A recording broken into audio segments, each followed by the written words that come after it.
When war orders blocked his path to the Karakoram, James Waller turned toward the forgotten peaks of Kashmir, where storms, silence, and chance would test him harder than any summit, and every ridge hid both beauty and peril.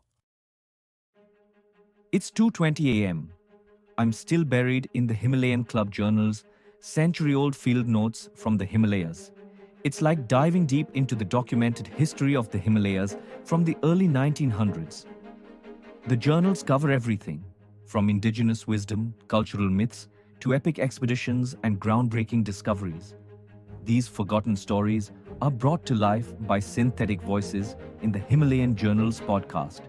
Subscribe, zone out, binge, and pass it to a fellow mountain junkie. In 1937, James Waller found himself forced to change his plans. His leave had been canceled just when he was preparing to return to the Karakoram, and instead he was ordered to remain within 48 hours' recall of Jhansi. The grand northern ranges were out of reach, so he turned his attention to Kashmir, where the smaller peaks of the Kashmir Alps offered what he called fun. His luck began well, with a successful climb on Tajwas Peak, 15,928 feet high, above the meadows of Sonamarg.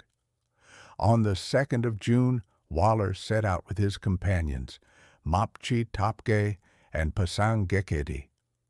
They had carried their camp to 12,940 feet on the first Tajwas Glacier. At 6 in the morning, they began their ascent up the north face couloir. The snow was firm, perfect for crampons, and the couloir rose about 1,500 feet at an average angle of 50 degrees.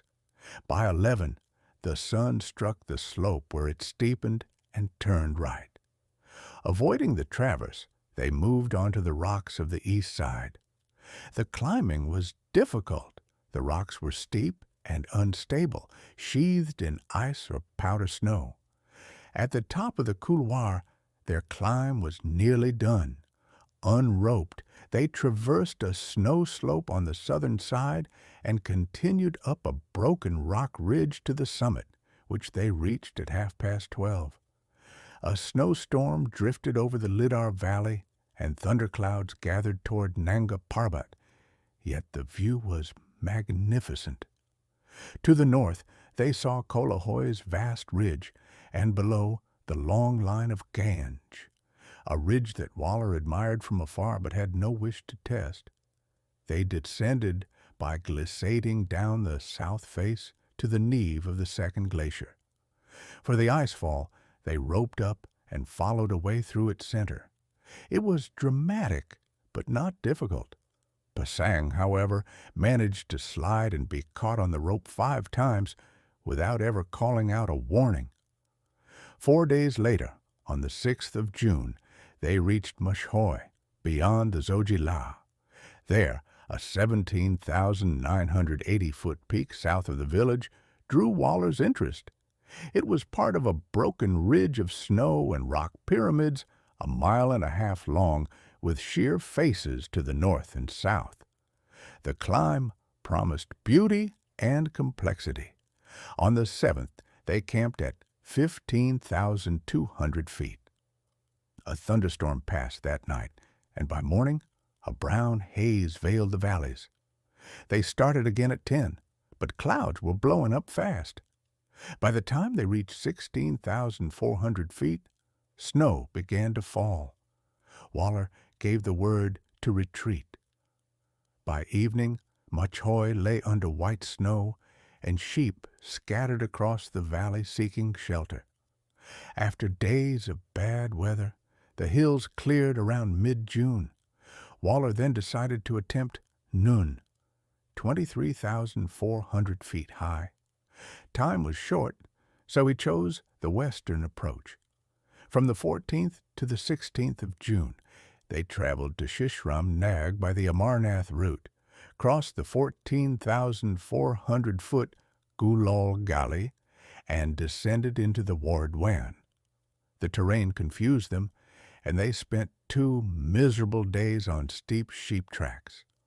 On the 21st, they pitched their first camp at 14,300 feet on the Bat-Col Glacier, just above the Longuevalade icefall. By the 24th, Camp 3 stood at 18,500 feet. Waller hoped to move higher, placing Camp 4 at about 20,000 feet and Camp 5 near 21,500 feet.